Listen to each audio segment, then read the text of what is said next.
Hi everyone, this is Kurt with Hypnodyne again, and I'm going to record soon a video showcasing synchronization of data acquired with ZMax, which is our forehead-worn EEG device, and AirMax, which is a device worn on the nose that captures a variety of breathing signals.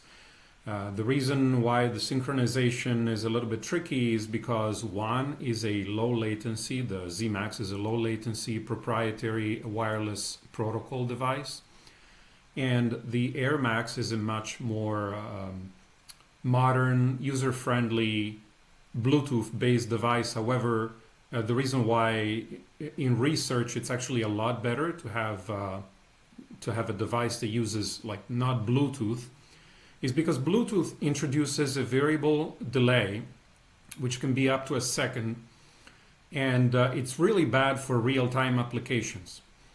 So it's great the ZMax is not using Bluetooth, but the AirMax is supposed to be a little bit more user-friendly, or perhaps that's not the right word, but it's supposed to be manageable without having a computer. So it's more smartphone-oriented, maybe that's the right word.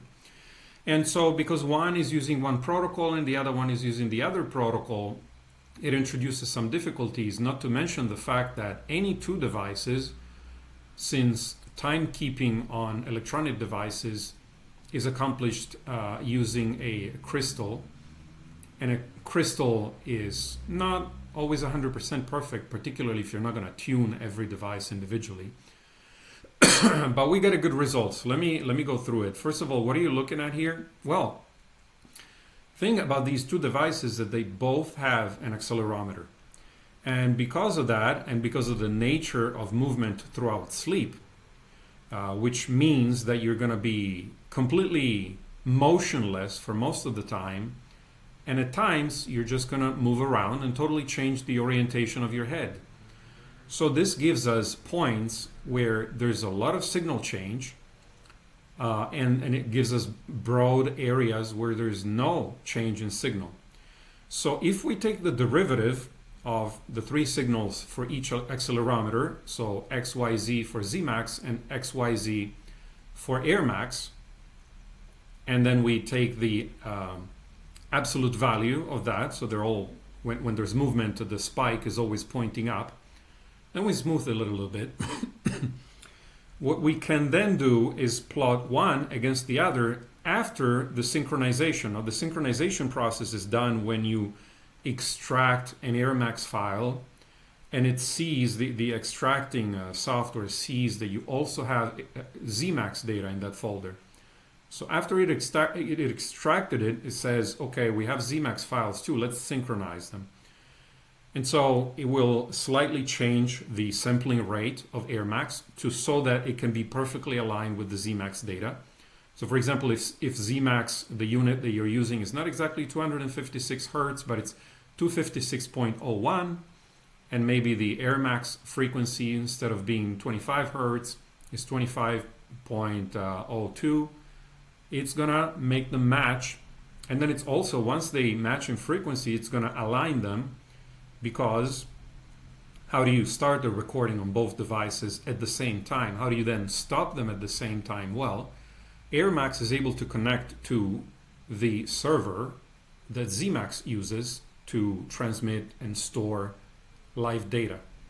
So that server sees that there's an AirMax connected. So instead of just giving it the EEG data, as it normally does, it just gives it timing data. So when you start an AirMax recording without ZMax, you just push record and it starts recording. And when you're done, you push the stop button and it stops recording. When you're trying to synchronize the two, it's all automatic. The AirMax will detect that there's a ZMax server in your LAN. And all you have to do is start the ZMax recording normally from the recorder software. And AirMax will immediately start recording. And when you push stop on ZMax, also AirMax stops. So we have two recordings that ought to be very, very close to the same length. Then you have to align them a little bit, because obviously TCP/IP does not have zero latency. There's some latency. Depends on your network card, on your LAN, whether you're using Wi-Fi or Ethernet. So then it aligns them so that it gets a best fit between the two signals. So what I'm gonna do now is go through this file. We have the whole night's data. In blue, you can see the ZMax accelerometer data. As I said, this is not what comes out of the device. This is a way of visualizing the XYZ data in a way that if there's no movement, it's flat, and if there's movement, there's spikes. Okay, and in orange is the same, but for AirMax. So I'm just going to scroll through the signal, and when you see that there are spikes that are exactly aligned, that's what you want to see. What you see as a spike is actually a body position movement.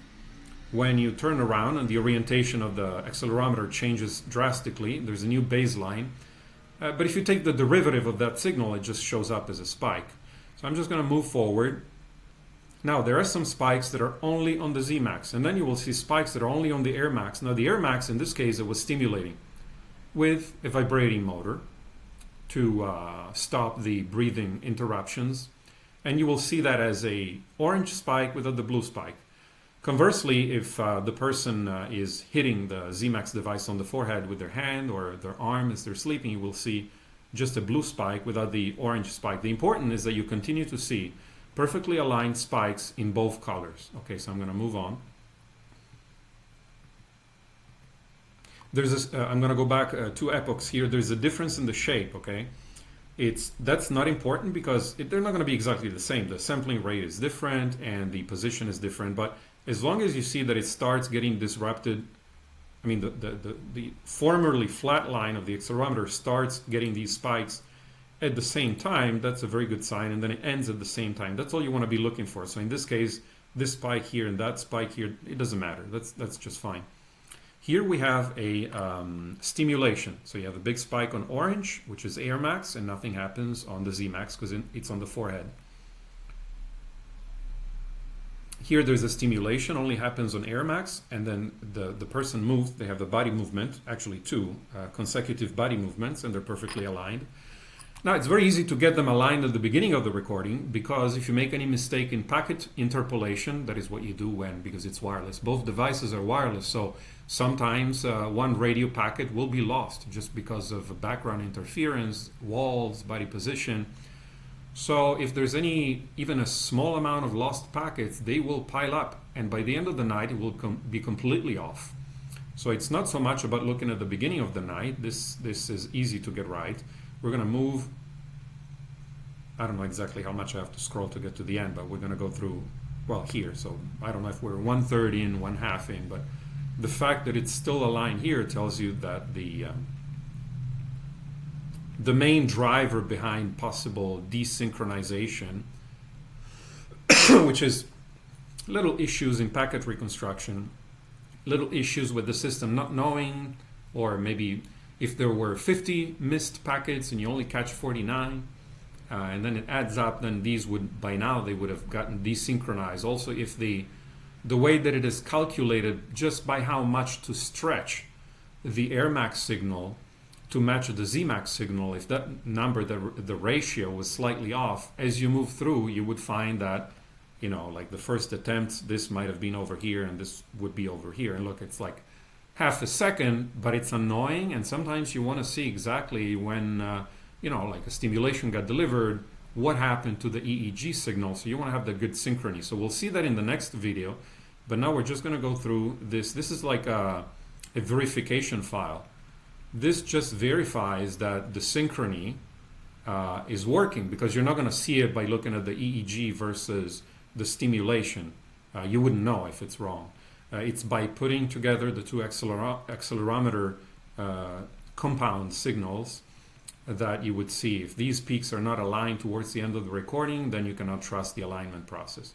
So I'm going to move a little bit faster now, because I realize this might not be exactly entertaining. Here, I don't know if we're almost at the end, but this is still extremely well aligned. What you want to look at is this sudden spike here, this wall, that it's occurring exactly at the same time as this other wall. And this is the end.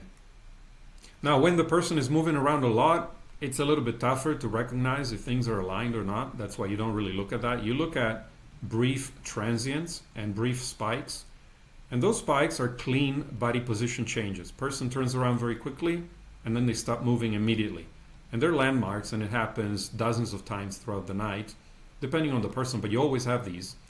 And so if towards the end of the night you have this kind of alignment, it's a very good sign, and it shows that then once in the next video we take a look at the joint recordings or side-by-side recordings. In other words, we try to look at the EEG together with all the respiration data and the stimulation markers from AirMax. Then we can trust that you're looking at the same time base for both signals, despite the fact that, as I said, recorded using different radio protocols and different packet reconstruction methods, and going also through a TCP server. At least the timing is okay. So that's all I have for this episode.